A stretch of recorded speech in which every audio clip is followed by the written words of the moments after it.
Olá, seja bem-vindo ao CDF Concursos.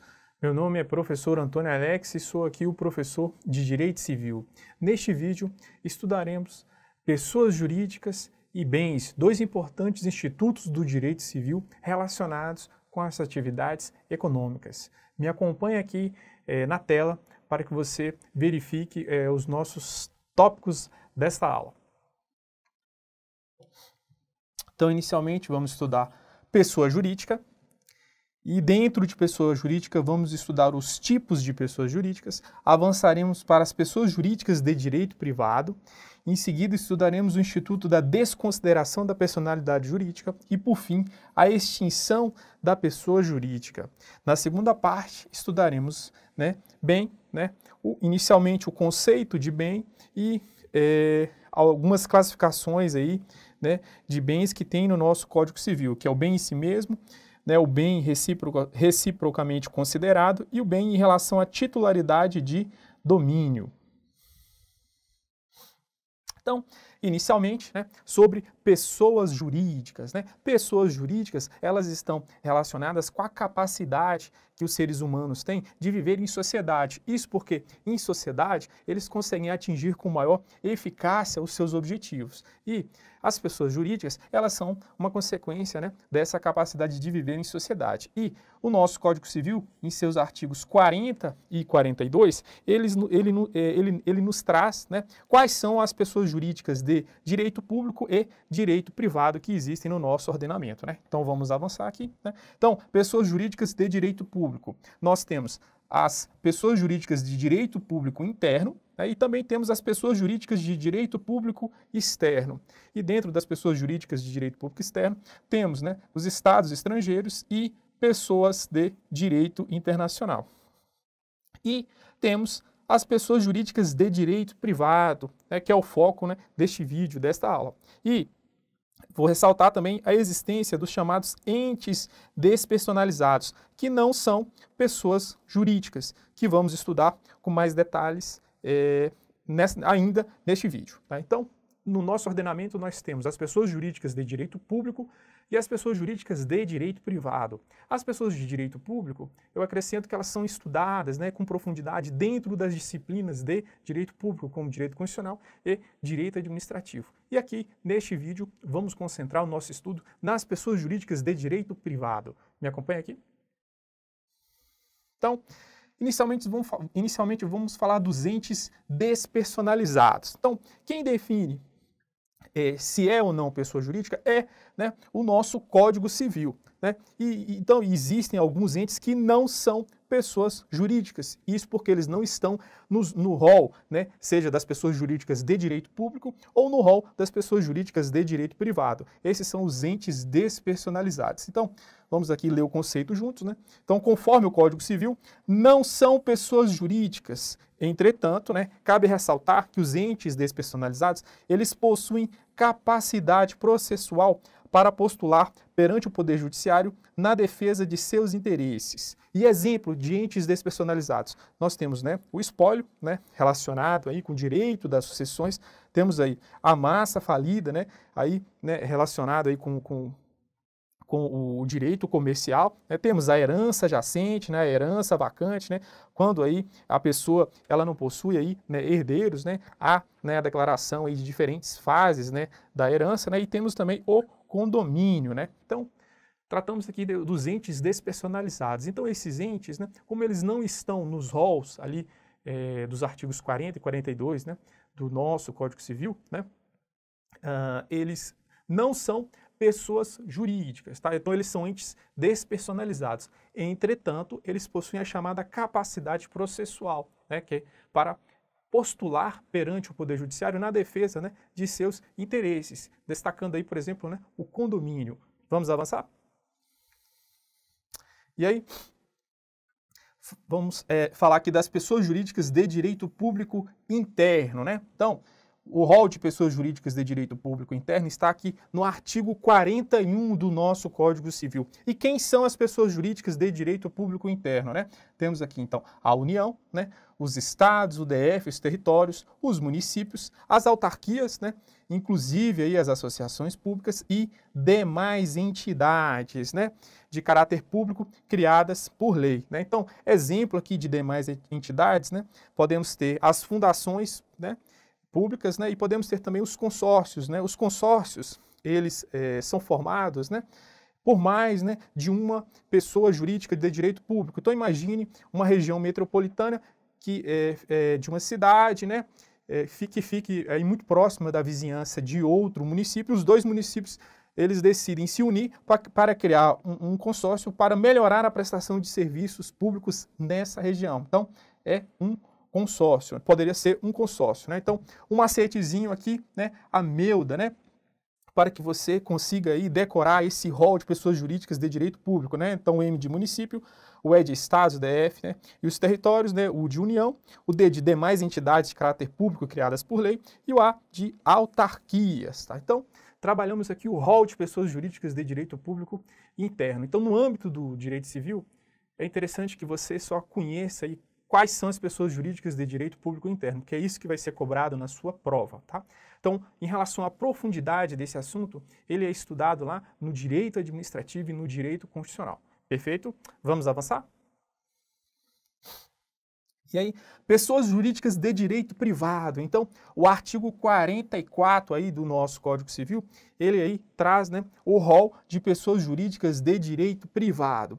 Então, quem são as pessoas jurídicas de direito privado segundo o nosso Código Civil, né? Então, temos aqui as associações, as sociedades, as fundações, as organizações religiosas, os partidos políticos e a EIRELI, né? Então, esse rol é o rol de pessoas jurídicas de direito privado. Então, aqui nós não temos o condomínio.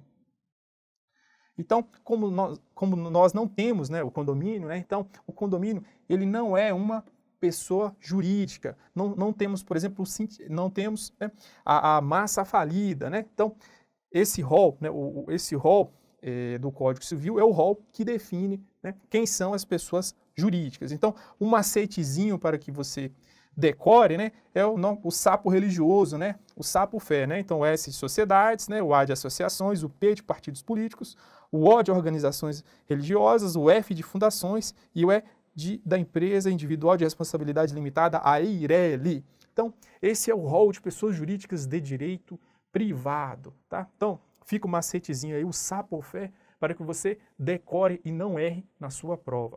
Perfeito? Vamos avançar? Vamos aí fazer uma questão de prova. São pessoas jurídicas de direito privado as associações, as sociedades, as fundações, as organizações religiosas, né, os estados estrangeiros e as empresas individuais de responsabilidade limitada. E aí? O examinador está ali perguntando se todos esses, né, esses entes dessa questão são pessoas jurídicas de direito privado. E aí? São? O que você acha? Ela é certa ou errada? Me acompanha aqui na tela. Então, ela é errada. Por que ela é errada, né? Nós temos aqui, né, os estados estrangeiros, né? Os estados estrangeiros não são pessoas jurídicas de direito privado, né? São pessoas de direito público e externo, né? Vamos avançar. Então, vamos começar o estudo, né, das pessoas jurídicas de direito privado. Vamos inicialmente trabalhar, né, um conceito das pessoas jurídicas de direito privado e vamos começar o estudo de cada uma delas, né? Então, vamos inicialmente aqui trabalhar o seu conceito. Qual é o conceito de pessoa jurídica de direito, né? Qual é o conceito de pessoa jurídica, né? Pessoa jurídica é a reunião de pessoas com personalidade jurídica própria, criada na forma da lei, para o alcance de fins comuns, né? Então, criada na forma da lei, então, o nosso Código Civil, ele traz aí o rol de pessoas jurídicas, né, de pessoas jurídicas de direito público e pessoas jurídicas de direito privado, tá? Eu quero chamar a sua atenção que ter CNPJ, né, não quer dizer que esse ente, ele é pessoa jurídica. Então, o CNPJ, ele não é determinante, né, para a existência da pessoa jurídica. O CNPJ, ele existe, né, principalmente para fins de fiscalização tributário, tá? E a pessoa jurídica, ela tem um ato, né, de criação dessa pessoa jurídica, um ato, né, de instituição, que pode ser o estatuto social ou o contrato social. O estatuto social, ele existe para pessoas jurídicas sem fins lucrativos, para as cooperativas e para as sociedades em forma de ações. E o contrato social para as demais pessoas jurídicas.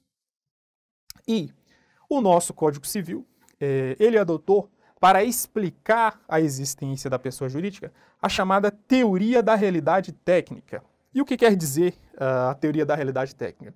Segundo essa teoria, a pessoa jurídica é uma criação técnica do direito, mas que também participa de relações sociais. Então, segundo essa teoria, né, a pessoa jurídica ela é um ente misto, né? Ela é uma criação da lei, mas ela participa de relações sociais. Então, trabalhamos aqui o conceito, né, de pessoa jurídica. Então, eu quero ressaltar, chamar a sua atenção que ter CNPJ não quer dizer que o ente seja pessoa jurídica. Então, a pessoa jurídica, quem determina é a lei, aqui no caso, né, o Código Civil. Nos diz quem são as pessoas jurídicas de direito privado e também nos diz quem são as pessoas jurídicas de direito público interno. E o nosso Código Civil adotou, para explicar a existência da pessoa jurídica, a chamada teoria da realidade técnica. E, segundo ela, a pessoa jurídica é uma invenção, né, técnica da lei, mas que também participa de relações sociais. Vamos avançar? Vamos falar do domicílio das pessoas jurídicas, né? Então, inicialmente, o que vem a ser domicílio, né? Então, tanto as pessoas naturais como as pessoas jurídicas, segundo o nosso Código Civil, né, segundo o artigo 1º do nosso Código Civil, são sujeitos de direitos. E como eles são sujeitos de direito, eles podem contrair, né, obrigações e eles também têm direitos. E o domicílio, né, é o local de fixação dessa pessoa que é sujeito de direitos e deveres. E no caso das pessoas jurídicas, né, segundo o nosso Código Civil, ele determina quem são os domicílios dessas pessoas jurídicas. No caso da União, segundo o nosso Código Civil, o seu domicílio é o Distrito Federal. No caso dos estados e territórios, são as respectivas capitais. No caso do município, é a sede da administração do município. E, no caso de demais pessoas jurídicas de direito privado, tá, é o local de funcionamento das respectivas diretorias e administrações, ou o local onde elegerem domicílio especial no seu estatuto ou atos constitutivos. Então, eu só quero complementar, né, essas informações que, no caso de pessoas jurídicas que tenham mais de um estabelecimento, os locais de localização de cada um desses estabelecimentos onde eles contraem relações jurídicas, eles também são considerados, né, domicílios. E no caso da pessoa jurídica que tenha, né, diretorias e administrações fora do país e aqui tenha estabelecimento, o local de localização desse estabelecimento é considerado domicílio aqui no Brasil. Perfeito? Vamos avançar? E como é constituída uma pessoa jurídica de direito privado, né? Os requisitos estão aí no artigo 45 do nosso Código Civil. Então, a pessoa jurídica de direito privado, para que ela seja constituída, inicialmente é necessária a vontade humana, tá? Além do mais, são necessários, né?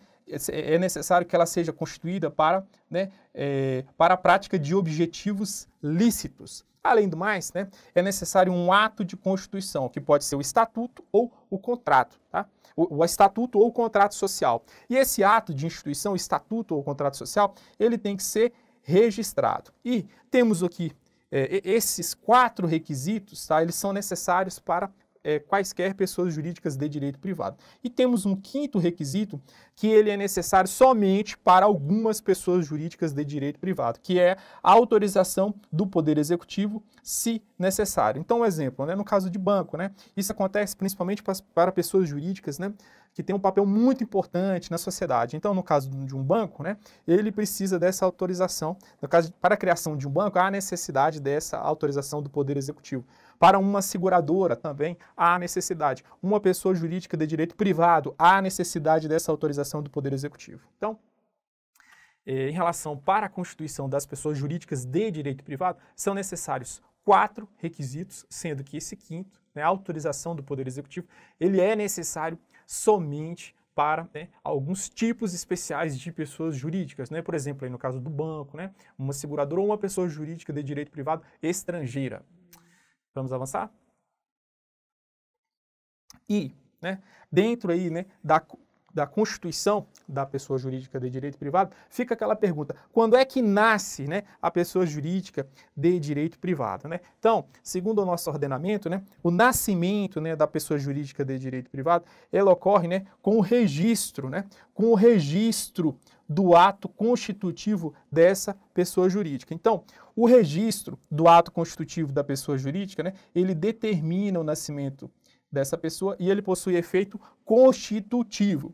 E onde é que é registrado o estatuto ou contrato social da pessoa jurídica, né? Eles podem ser registrados, né, no cartório, no registro civil de pessoas jurídicas ou na junta comercial. Vai depender se essa pessoa jurídica exerce ou não a atividade empresarial. Só fazendo um paralelo aqui, o registro da pessoa natural, da pessoa física, que é realizado no cartório de registro civil de pessoas naturais, ele possui efeito declaratório, né? Porque a pessoa ela já nasce com vida, então o registro ele é meramente declaratório desse ato, né, dessa pessoa que nasceu com vida, diferentemente do registro da pessoa jurídica que possui efeito constitutivo. Então, você tem que tomar cuidado, né, com esse ponto, porque a pessoa jurídica de direito privado, ela nasce com o registro do seu ato de instituição, do seu estatuto ou contrato social. Então, o seu registro possui um efeito constitutivo. Perfeito? Vamos avançar? Vamos começar o estudo de cada uma das pessoas jurídicas de direito privado, daquele rol, né, do rol aí do Código Civil, que nos diz quem são as pessoas jurídicas de direito privado. Então, vamos começar pela associação, que tem as suas disposições legais entre os artigos 53 a 61 do nosso Código Civil. E o que vem a ser uma associação? A associação é uma união de pessoas, tá? E a associação, o seu ato de instituição é um estatuto. É um estatuto porque ela é uma entidade sem fins lucrativos, né?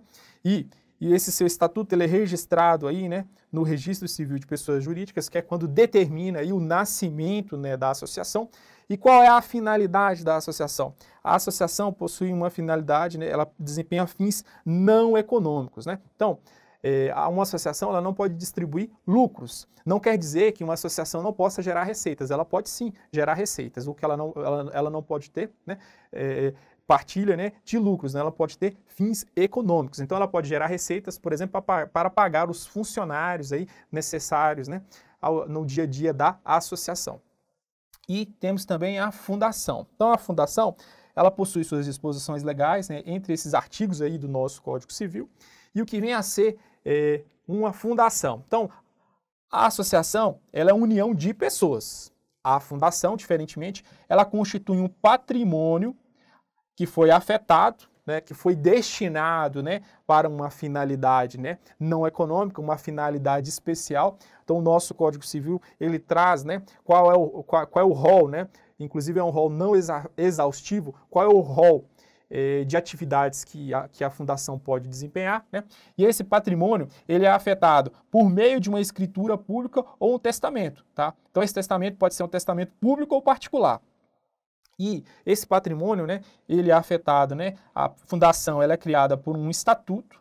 Esse estatuto ele é registrado, né, no Registro Civil de Pessoas Jurídicas. Esse estatuto tem que ser aprovado pelo Ministério Público. E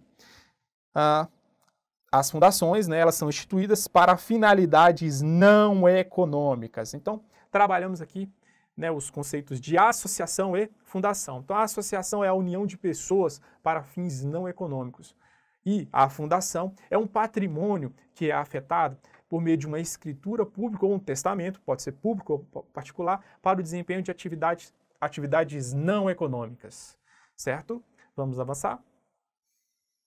E outras duas pessoas jurídicas de direito privado. Temos aqui as organizações religiosas e os partidos políticos. Então, Organizações religiosas. Então, as organizações religiosas, quando o nosso Código Civil foi publicado no ano de 2002, ele entrou em vigor em 2003, as organizações religiosas, elas não faziam parte da redação original do Código, né? Não faziam parte, né, do rol de pessoas jurídicas de direito privado. Então, originalmente, elas não seriam consideradas, né, uma pessoa jurídica. Entretanto, posteriormente, o nosso Código Civil ele foi alterado e tanto as organizações religiosas e também os partidos políticos, eles, né, passaram a ser considerados pessoas jurídicas de direito privado autônomas. E, segundo a argumentação, né, das pessoas que defendiam que as organizações religiosas fossem pessoas jurídicas de direito privado autônomas, é porque elas têm características tanto de associações como de sociedades, né? Então, as organizações religiosas, elas têm certas particularidades. Então, elas têm tanto características das associações, né, que é o desempenho de atividades, né, não lucrativas, né, e também tem características de sociedade, porque elas contraem, né, obrigações, né, elas têm que arcar com essas obrigações. E as organizações religiosas, né, o seu estatuto, ele também é registrado no Registro Civil de Pessoas Jurídicas. Já os partidos políticos são pessoas jurídicas de direito privado que têm objetivos específicos, tá? Quais são os seus objetivos? São objetivos de natureza política, tá? Também, ou seja, são fins, né, não econômicos. Além do mais, os partidos políticos, eles também têm alguns regramentos especiais aí previstos aí na nossa Constituição e também tem uma lei específica que traz algumas regulamentações legais aí relacionadas com essas pessoas jurídicas, né, que têm a finalidade política. Eu chamo a atenção o registro de um partido político. Ele tem um registro, né, sucessivo. Isso por quê? Porque ele tem um registro inicial no Registro Civil de Pessoas Jurídicas, que é o que determina o nascimento dessa pessoa jurídica. Entretanto, esse partido político ainda não pode participar de eleições. Ele só vai poder participar de eleições com o registro sucessivo no Tribunal Superior Eleitoral. Então, trabalhamos aqui mais duas pessoas jurídicas de direito privado, as organizações religiosas, né, que possuem aí tanto características das associações como sociedades, e os partidos políticos que têm objetivos específicos, né, que são os objetivos para participar, né, da política aí, no exercício da democracia. Vamos avançar? Então, um outro tipo de pessoas jurídicas são as sociedades, né? E, segundo o nosso Código Civil, nós temos as sociedades simples, que tem o seu registro aí, realizado aí, né, no Registro Civil de Pessoas Jurídicas, e também temos as sociedades empresárias, e o seu registro aí, ele é feito na junta comercial. Então, empresária é aquela sociedade, né, que desempenha aí as suas atividades, né, com profissionalismo, né, com habitualidade, né, para a produção e circulação de bens e serviços, né, e há necessidade desse registro de empresário aí na junta comercial. E, né, as simples são, né, as demais aí sociedades, né, destacando aí as cooperativas. Então, não é um assunto aqui que cabe ser aprofundado aqui, né, porque ele é de estudo do direito empresarial. Então, essas noções aqui já são suficientes aqui dentro do direito civil. E trabalhando aí o conceito aí de sociedade aí previsto aí no artigo, né, 981 do nosso Código Civil, a sociedade é uma reunião de pessoas, tá, com a contribuição, reunião de pessoas, né, é uma contribuição com bens e serviços, né, para o exercício de atividade econômica e, por fim, um objetivo extremamente especial aí para as sociedades, que é a partilha, né, entre os sócios, né, dos resultados, né, da pessoa jurídica. Então, as sociedades, elas são criadas com finalidade lucrativa, destacando aí, né, a partilha de lucros. E as pessoas, elas contribuem, né, com bens e também podem contribuir com serviços. E as sociedades podem ser simples ou empresárias. Vamos avançar? E aí, né, uma nova pessoa jurídica de direito privado que surgiu recentemente aí no nosso Código Civil, que é a Eireli, né? Então, a Eireli é uma sociedade, ela não é uma sociedade, é uma pessoa jurídica unipessoal, né? formada aí, né, por uma única pessoa. Não quer dizer que tem um único funcionário, não. É uma pessoa jurídica formada, né, por uma única pessoa. Então, é uma pessoa jurídica formada por uma única pessoa que possui responsabilidade limitada, né? Então, essa pessoa, ela constitui essa pessoa jurídica para, né, principalmente diferenciar o seu patrimônio pessoal, né, do patrimônio que está no seu negócio, principalmente para proteger aí o seu patrimônio pessoal. E como ela é uma sociedade, né, unipessoal, né, ela tem alguns requisitos mais rigorosos aí definidos pelo nosso Código Civil. Então, vamos lá, quais são esses requisitos? O primeiro requisito é que o capital social tem que estar totalmente integralizado aí na instituição, né, no ato de instituição dessa pessoa jurídica, né, de direito privado.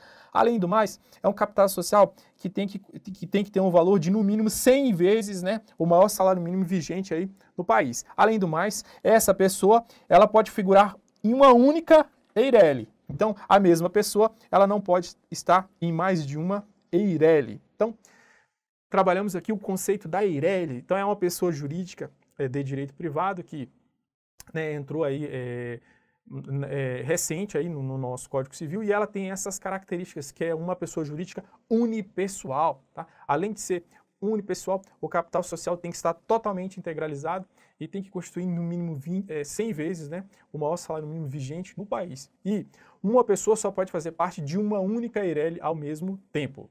Certo? Vamos avançar?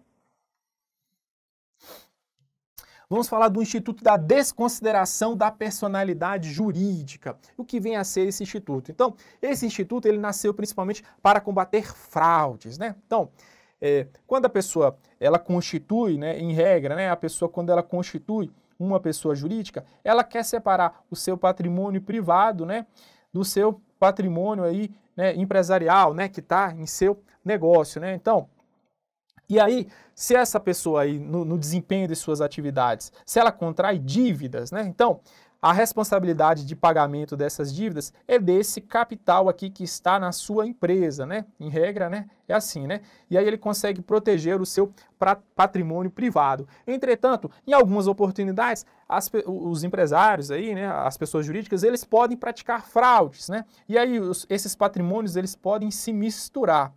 E aí, vem esse instituto, que é o Instituto da Desconsideração da Personalidade Jurídica, que não quer dizer que seja o fim da pessoa jurídica, não. Esse instituto é um levantamento, né, dessa fronteira, tá, para que, né, bens particulares ou bens empresariais, né, eles podem ser utilizados, né, para o pagamento de certas dívidas. Vamos explicar aqui com detalhe o conceito que você vai entender perfeitamente essa diferença. Então, as disposições legais da desconsideração da personalidade jurídica, elas estão aí no artigo 50 do nosso Código Civil, tá? E ela quer dizer o quê? Né? É uma quebra da autonomia patrimonial da pessoa jurídica por uma ordem judicial, tá? Para que ocorra a constrição de bens dos sócios, tá? Ou administradores. Então, não são apenas os sócios que podem ser afetados, não. O patrimônio dos administradores também poderá ser afetado.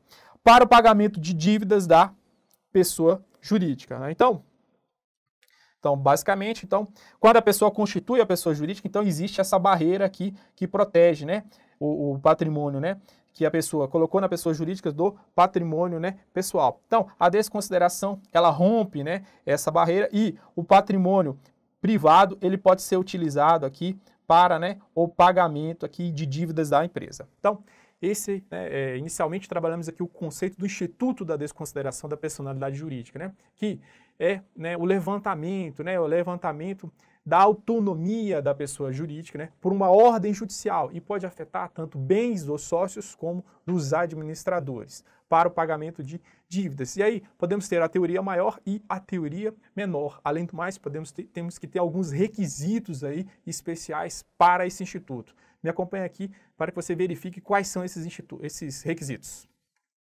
Tá. Então, inicialmente nós temos duas teorias, tá? Temos a chamada teoria maior da desconsideração da personalidade jurídica e temos a teoria menor. Então,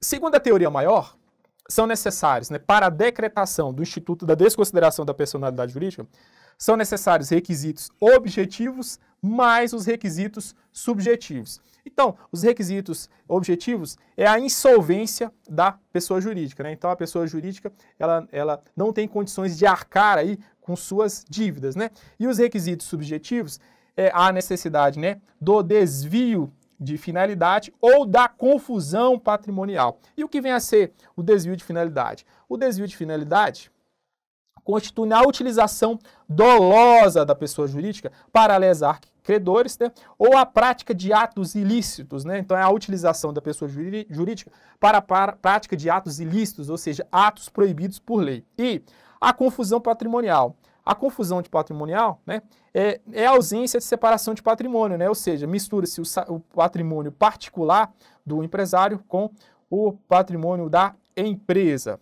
E, para a teoria menor, tá, não há necessidade desses requisitos. Conforme a teoria menor, a desconsideração da personalidade jurídica, ela é decretada de uma forma bem mais simples, bem mais facilitada, né? Então, a teoria menor ela é prevista, por exemplo, no CDC e, né, no direito ambiental.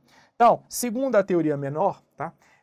Por exemplo, aqui no CDC, se, porventura, a pessoa jurídica simplesmente, a sua existência, né, a prática de alguma, se a simples existência da pessoa jurídica impedir aí, né, o ressarcimento aí de danos, né, de prejuízos cometidos aos consumidores, pode sim já decretar a desconsideração da personalidade jurídica sem a necessidade desses requisitos. E assim também no direito ambiental, se porventura aí a pessoa jurídica, né, ela produzir aí prejuízos ao meio ambiente e a sua existência constituir um obstáculo aí ao ressarcimento aí, né, à reparação dos prejuízos ambientais, poderá ser decretada a desconsideração sem a necessidade de avaliação desses requisitos. E falamos aqui, né, da teoria, né, da desconsideração da pessoa jurídica direta, e temos também a chamada inversa. Então, a desconsideração da personalidade jurídica inversa, ela ocorre quando, por ordem judicial, ao invés de se buscar bens particulares aí, do sócio, né, ou do administrador para ressarcir dívidas da empresa, é o contrário. Você busca bens da empresa para ressarcir dívidas aí praticadas aí, né, pela pessoa natural. Isso ocorre quando a pessoa, o sócio, né, ele utiliza aí a pessoa jurídica para, por exemplo, esconder bens particulares, tá? Então, trabalhamos aqui os requisitos aí da pessoa jurídica. Então, em regra, né, segundo a teoria maior, para os requisitos de desconsideração da personalidade jurídica, são necessários, né, requisitos, né, objetivos e subjetivos. Entretanto, né, isso segundo a teoria maior. Então, para a teoria menor, não há necessidade, né, de avaliação desses requisitos. E também temos a desconsideração da personalidade jurídica inversa. É quando vai se buscar bens, né, da empresa para o ressarcimento aí de dívidas aí contraídas pela pessoa natural. Perfeito? Vamos avançar? Vamos fazer uma questão de prova. Quanto ao regramento legal das pessoas jurídicas, eventual desconsideração da personalidade jurídica em processo judicial ocasiona a extinção da pessoa jurídica? Então, o examinador está te perguntando se, né, com a decretação do Instituto da Desconsideração da Personalidade Jurídica, ocorre a extinção da pessoa jurídica? E aí, essa questão é certa ou errada? Me acompanha aqui na tela? Então, ela é errada. Por que ela é errada? Porque a desconsideração, ela não provoca a extinção da pessoa jurídica.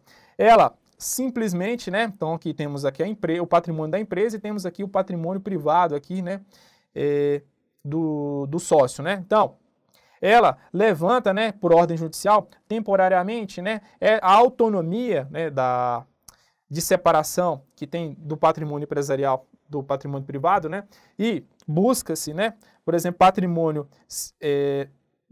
particular do sócio para ressarcir aqui dívidas aqui contraídas pela pessoa jurídica. Vamos avançar?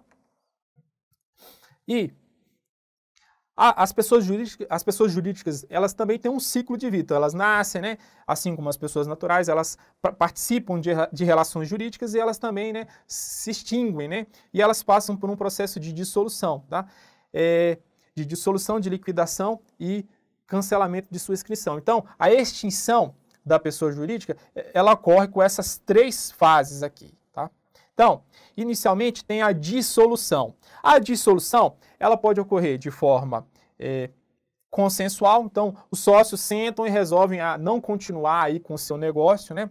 E consensualmente eles resolvem aí dissolver aí, né, a pessoa jurídica. Ela pode ocorrer também de forma judicial. Isso ocorre, por exemplo, no caso de descumprimento aí do estatuto ou do contrato de regras, do estatuto ou contrato social da pessoa jurídica, onde, né, algum sócio ele procura aí o judiciário, né, para, né, a intervenção. Pode ocorrer também de forma, né, administrativa. Nós vimos que um dos requisitos legais para a existência de algumas pessoas jurídicas especiais é a autorização do Poder Executivo. E se o Poder Executivo ele caça, né, essa autorização, então essa pessoa jurídica ela tem que ser dissolvida, tá? Então, aí avançando, né, então depois da dissolução temos a fase da liquidação. Na fase da liquidação ocorre, por exemplo, o pagamento de credores, de dívidas, se porventura exista, e também se porventura existem bens da pessoa jurídica que está sendo extinta, né, a serem distribuídos, né, aos sócios. Aqui também ocorre a distribuição desses bens aí restantes. E por fim, ocorre o cancelamento, né, da inscrição, né, dessa pessoa jurídica, né, porque no seu ato de instituição ele foi registrado ou na junta comercial, né, ou no cartório de registro civil de pessoas jurídicas, né. Então ocorre o cancelamento aí de sua inscrição. Então, o ato de extinção da pessoa jurídica, ele passa por essas três fases, né? Inicialmente a dissolução, depois a liquidação e, por fim, o cancelamento do registro da instituição da pessoa jurídica. Vamos avançar? Agora nós vamos falar do conceito de bem. Então, bem, o que é bem? Bem, né, é uma coisa, né? A coisa é algo que não é humano, tá? De valor econômico ou jurídico, que pode ser apropriado pelo homem. E o bem tem uma característica, o bem ele é escasso. Então, um exemplo aqui do ouro, né? E também temos, por exemplo, o rendimento do dinheiro, né? Os frutos, né? Os juros, eles são considerados bens. Então, trabalhamos aqui o conceito de bem, né? Então, o bem é uma coisa que possui valor econômico ou jurídico que pode ser apropriada pelo homem, né? E os bens, ele tem como características de serem escassos. Vamos avançar? E, segundo o nosso Código Civil, os bens, eles possuem uma classificação, tá? Então, nós temos os bens considerados em si mesmos, temos os bens reciprocamente considerados e temos a titularidade do domínio, né? Podemos ter aqui os chamados bens públicos e os bens privados. Então, segundo o nosso Código Civil, nós temos esses três tipos de bens e vamos estudar com detalhe cada um deles aqui. Me acompanhe? Então, começando os bens considerados em si mesmo. As suas disposições estão entre esses artigos aqui, 79 a 91 do nosso Código Civil. Segundo essa disposição, ela considera o bem conforme a sua natureza, conforme a sua essência. Então, inicialmente temos os bens imóveis. Os bens imóveis são aqueles bens, né, pelo próprio nome diz que, né, em regra, eles estão fixados ao chão, né? E, em regra, eles não podem se locomover. E temos os bens móveis. Os bens móveis são aqueles bens que podem se locomover, né, por energia própria, né, ou podem ser empurrados, né, por outras pessoas. Temos os bens fungíveis. Os bens fungíveis, um exemplo aqui é o dinheiro, são aqueles bens que podem ser substituídos por outros bens da mesma espécie, quantidade e qualidade. Então, um exemplo, o dinheiro. Quando você pega uns 100 reais emprestado, né, você pega uma nota de 100, você pode devolver para essa pessoa 10 notas de 10 reais e essa obrigação resta-se cumprida. Então, você pode substituir uma nota de 100 reais por 10 notas de 10 reais. Então, essa é a característica de um bem fungível, né? Então, um exemplo de um bem infungível. Então, um quadro, né, uma obra de arte. Então, esse quadro é único, só tem ele não pode ser substituído por outro bem. Então, temos aqui o dinheiro, que é o bem fungível, e a obra de arte, que é um bem infungível. E temos os bens consumíveis. Os bens consumíveis são aqueles bens que se destroem aí à medida que são consumidos, né? exemplo aqui são os frutos. E os bens divisíveis. Os bens divisíveis são aqueles bens que por sua natureza, podem ser divididos, né, sem, né, a redução de seu valor ou sem a sua destruição. E, por fim, temos os bens singulares e os bens coletivos. Os bens singulares são aqueles bens que individualmente têm vida própria. Já os bens coletivos são aqueles bens que individualmente não têm vida própria. Há necessidade de mais de um bem para a sua existência. Um exemplo, a biblioteca. Então, só vai existir a biblioteca se estiver um conjunto de livros. Então, estudamos aqui, né, a classificação dos bens em si mesmo, que é uma classificação relacionada com a essência do bem, com a natureza, destacando-se aí os bens singulares e coletivos. Então, os bens coletivos são aqueles bens que individualmente eles não têm existência própria. Há necessidade de mais de um bem para que eles possam existir. Exemplo, né, a biblioteca. Tá? Então, isso tem uma certa cobrança e prova e vamos aprofundar esse assunto aqui nessa aula. Me acompanhe? Então, algumas disposições legais importantes relacionadas com os bens considerados em si mesmo, tá? Previstas aqui entre os artigos 80 e 84 do nosso Código Civil. Então, imóveis, tá? Temos algumas disposições de bens e conforme essas disposições, eles são sim considerados bens imóveis. Um exemplo, os direitos reais sobre imóveis e ações sobre imóveis. Eles são considerados bens imóveis. Então, um exemplo de direito real, a hipoteca, né? Então, a hipoteca sobre um imóvel, ela é considerada um imóvel. A herança, então o direito à sucessão aberta, ela é um imóvel. As edificações separadas do solo, então imagine uma casa de madeira, né? Que ela é separada do solo para ser colocada em outro local. Ela é considerada um imóvel. Os materiais provisoriamente separados de um prédio são considerados, né, bens imóveis. Então imagine uma casa que esteja em reforma e a janela é removida temporariamente aqui, né, para a reforma, né? E posteriormente essa janela vai ser recolocada. Então, essa janela, ela é considerada um bem imóvel. Imóveis. As energias de valor econômico são consideradas bens móveis. Um exemplo, energia elétrica. Os direitos reais sobre objetos móveis e ações são considerados bens móveis. Então, um exemplo de direito real sobre objetos móveis, o penhor. Então, o penhor, ele é considerado móvel. Os direitos pessoais e patrimoniais e ações são considerados móveis. Então, imagine uma ação de indenização. Ela é considerada um bem móvel, tá? Materiais destinados à construção são considerados bens móveis. Então, imagine essa mesma janela. Quando a pessoa comprou essa janela, ela acabou de chegar, ela não havia sido colocada ainda na casa, essa janela ela era considerada um bem móvel. Então, trabalhamos aqui algumas disposições legais, né, onde ele define, né, alguns bens sendo imóveis, né, ou móveis, destacando aí, por exemplo, a herança. Então, a herança é um bem imóvel, tá? Em relação, né, aos bens móveis, temos aí, né, destacando-se os direitos reais, né, os direitos reais sobre bens móveis, né, eles são móveis. Vamos avançar?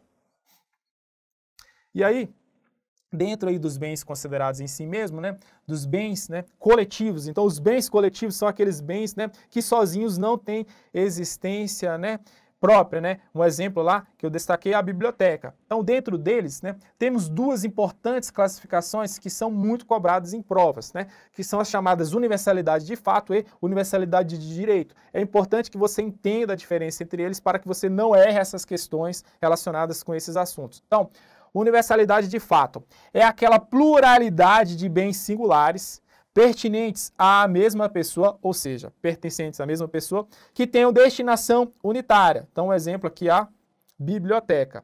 E universalidade de direito. Então, aqui nós temos, né, uma pluralidade de bens individuais, bens singulares. Já na universalidade de direito, nós temos um complexo de relações jurídicas de uma pessoa, dotadas de valor econômico. Então, um exemplo de universalidade de fato aqui, né, a massa falida. Então, aqui na massa falida, né, temos diversas relações jurídicas, né, de créditos, né, e débitos, né, e ela pertence, né, a uma única, né, pertence aí a uma única pessoa jurídica, aí no caso, né, no caso da massa falida. Então, trabalhamos aqui a diferença entre esses dois conceitos, né, a universalidade de fato e universalidade de direito. Então, a universalidade de fato é uma pluralidade de bens singulares, pertencentes aí a uma única, a mesma pessoa.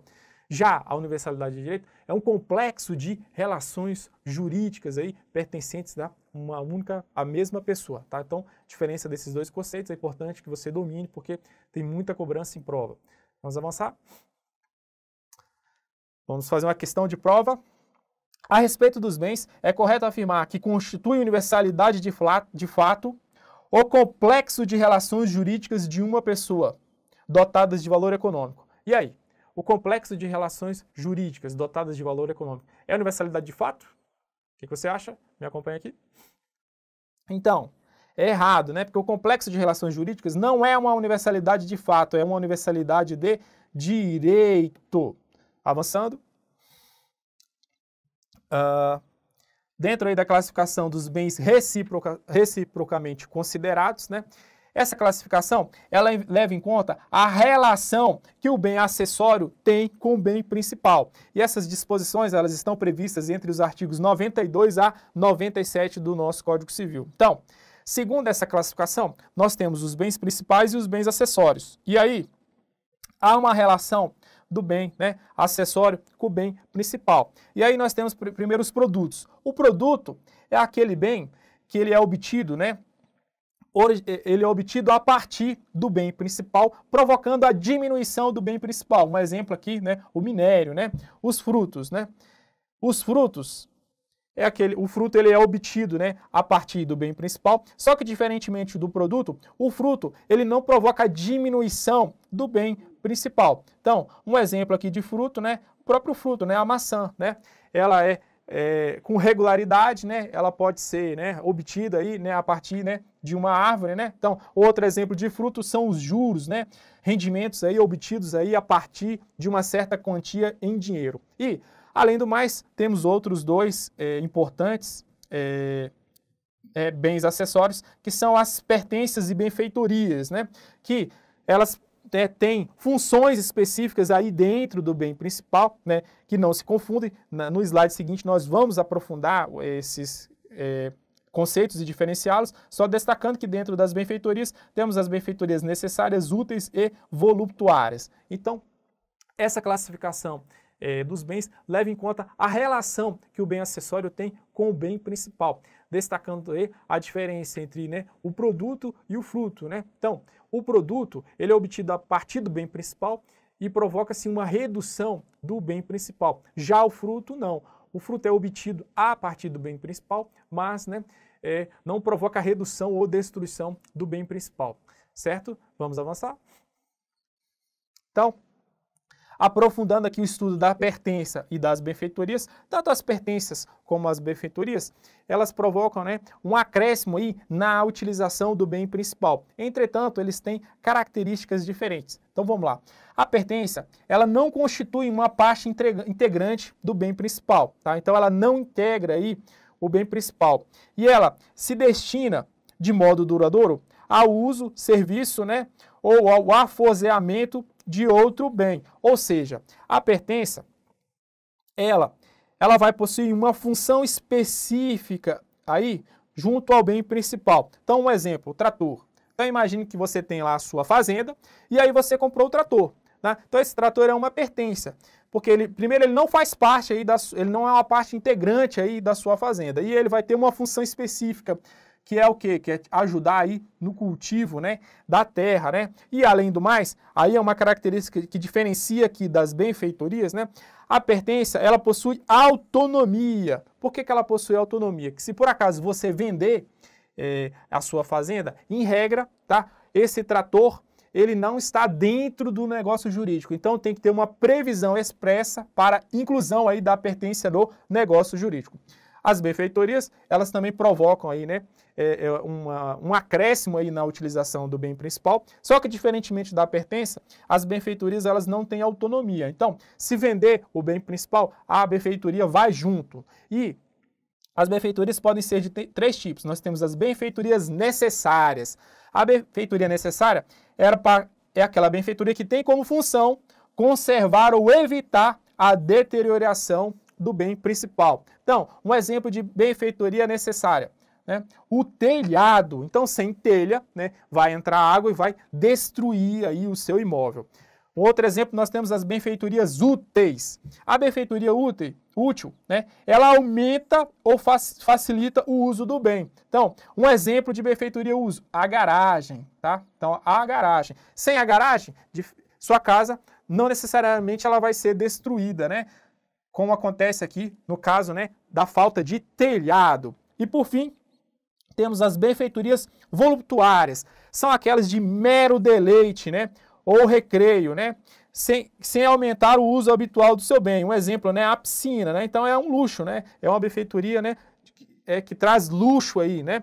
Ela não aumenta ou facilita o uso do bem e ela não evita, né, a deterioração do bem, tá? Então, trabalhamos aqui a diferença entre pertença e benfeitorias, né? Então, a diferença entre elas a principal diferença aqui, a pertença ela goza de autonomia, né? Então, se você for realizar um negócio jurídico desse bem, a benfeitoria ela não vai junto, né? Se você vai vender, ela não vai junto com esse bem nessa venda. Tem que existir uma previsão expressa. Já as benfeitorias, né? Elas não possuem autonomia. E as benfeitorias, cada uma delas tem essas, né, as suas funções aí específicas, né? Então, as necessárias, elas evitam a deterioração do bem. As úteis, né, elas aumentam e potencializam o uso do bem. Já as voluptuárias são de mero deleite, mero recreio, certo? Vamos avançar. E temos os bens públicos, né, a classificação dos bens em relação, né, à titularidade de domínio, aí, com disposições previstas entre os artigos 98 a 103 do nosso Código Civil. Segundo essa classificação, nós temos os bens particulares, que são aqueles bens que pertencem às pessoas, né, naturais, né, ou pessoas jurídicas de direito privado, e temos os bens públicos. E os bens públicos, eles podem ser de três tipos. Os bens comuns são aqueles bens de uso indiscriminado por quaisquer pessoas, por exemplo, as praças, né, as ruas, né? E temos os bens especiais. O bem especial é aquele bem que está afetado para uma utilização específica aí, né, da pessoa jurídica de direito público. Então, um exemplo, os prédios que estão afetados aí, né, para serem sedes aí de órgãos, né? Então, ele tem uma afetação especial, que ele é a sede de um órgão, né? Então, é um bem especial. E, de forma residual, temos os bens dominicais. Os bens dominicais são aqueles que constituem patrimônio, né, de direito real ou pessoal das pessoas jurídicas de direito público. E aí, chamando sua atenção, os bens comuns e os bens especiais, eles são inalienáveis, eles não podem ser vendidos. Já os bens dominicais, eles podem ser alienados. Os bens comuns e especiais, eles são inalienáveis porque eles estão afetados aí, né, para determinada, né, finalidade, né? Inclusive o bem comum aí, no caso, né, de uma praça, né, a sua afetação, né, embora seja de uso indiscriminado, né, das pessoas, ele está destinado aí para, né, uma utilização como uma praça. Então, para que o bem comum e o bem especial sejam alienados, né, eles têm que passar por um processo de desafetação, né, e aí eles se transformam em bens dominicais e aí sim eles podem ser alienados. Além do mais, é vedado o uso capião dos bens públicos, tá? Inclusive, né, a Constituição Federal ela traz essa vedação também. E, por fim, eu quero ressaltar que os bens comuns, eles podem ser utilizados, né, de forma indiscriminada, né, por quaisquer pessoas, né? Exemplo aí, né, das ruas e das praças, né? Entretanto, né, o uso desses bens públicos, eles podem ser pagos, né, retribuídos ou gratuito. Então, trabalhamos aqui, né, essa classificação dos bens em relação à titularidade do domínio, né? Então temos os bens particulares e os bens públicos. E dentro dos bens públicos, podemos ter os bens comuns, os especiais e dominicais. Vamos avançar?